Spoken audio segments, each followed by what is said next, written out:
विख्यात उद्योगपति और टाटा सन्स के चेयरमैन एडमिटेड रतन टाटा जी का 86 वर्ष की उम्र में बुधवार को मुंबई के में जो होती है उनका निधन हो गया। वे उम्र संबंधित बीमारियों का इलाज कराने के लिए ब्रीच कैंडी अस्पताल में भर्ती थे। सोमवार तड़के की जब उनका ब्लड प्रेशर हाई हुआ तब उसे उन्हें आईसीयू में एडमिट कराया गया था। उसी समय उद्योगपति जो हर्ष गोयनका ने बुधवार को 11:24 में यह ट्वीट किया कि सदी के महान व्यक्तित्व का टिक टिक की घड़ी बंद हो गई है। टाइटन नहीं रहे। रतन टाटा ईमानदारी, नैतिक नेतृत्व और परोपकार के प्रतीक थे। वह हमेशा हमारी यादों में ऊंची उड़ान भरेंगे और प्रधानमंत्री श्री नरेंद्र मोदी जी ने इस पर दुख व्यक्त किए हैं। रतन टाटा जी हमेशा कामयाबी और भरोसे की मिसाल बनकर रहे हैं। 121 देशों में कारोबार रेवेन्यू 40 गुना तक बढ़ाया और जो टाटा बोले कि प्रेम हुआ पर अविवाहित रहे। शराब नहीं पीने वाले और धूम्रपान न करने वाले रतन टाटा आज अविवाहित रहे। एक बार उन्होंने स्वीकार किया था कि जब वे लॉस एंजिल्स में काम कर रहे थे तब एक समय ऐसा आया जब उन्हें प्यार हो गया था, लेकिन 1962 में भारत चीन युद्ध के कारण उनकी लड़की के माता पिता ने उसे भारत भेजने का विरोध कर दिया था।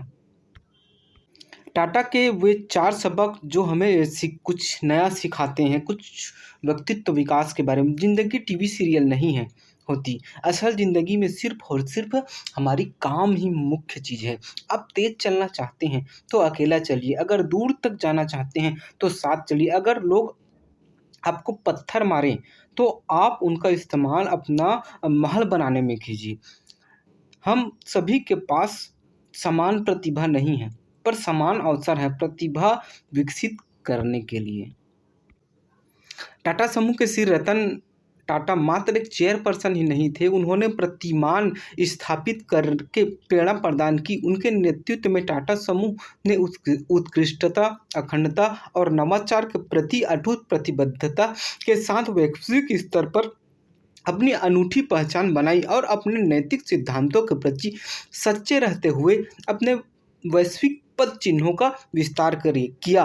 परोपकार और समाज के विकास के प्रति श्री रतन टाटा के समर्पण ने लाखों लोगों के जीवन को प्रभावित किया। शिक्षा से लेकर स्वास्थ्य सेवा के क्षेत्र तक उनकी हर पहल ने एक गहरा प्रभाव छोड़ा है, जो आने वाली पीढ़ियों को लाभान्वित करेगा।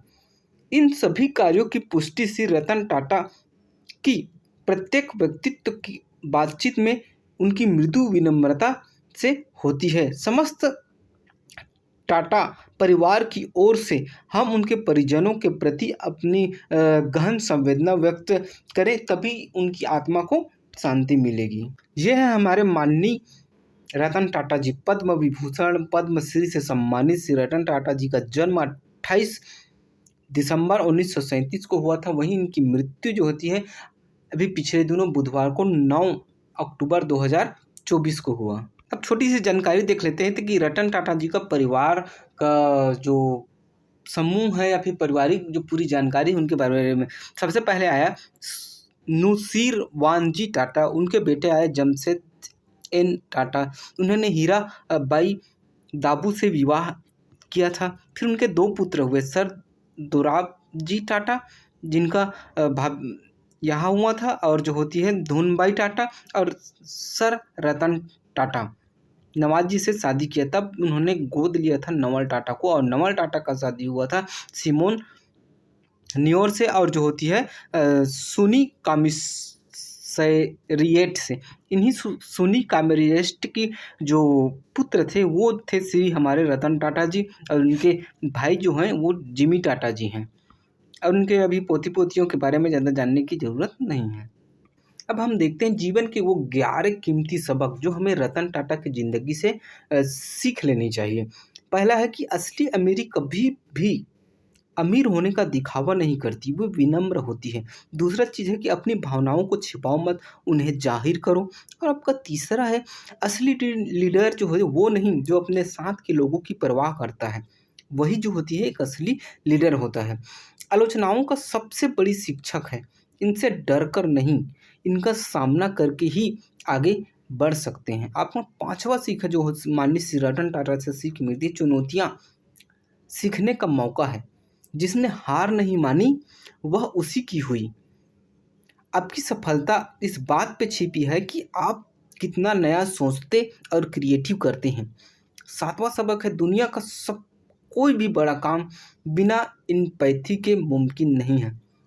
आपकी आठवां शिक्षा है कि नैतिकता और मनुष्य जीवन के सबसे बड़े मूल्य हैं। नौवां है, जो आचरण अपने आसपास के लोगों से चाहते हो उसी उससे पहले अपनी ज़िंदगी में उतारो। और 10वां इम्पोर्टेंट है कि इन्वेस्टमेंट सिर्फ बिजनेस में ही नहीं, मनुष्यों और रिश्तों में भी करो। अपना अंतिम है, गलतियाँ और असफलताएं हमें किताबों से ज़्यादा सीखनी चाहिए।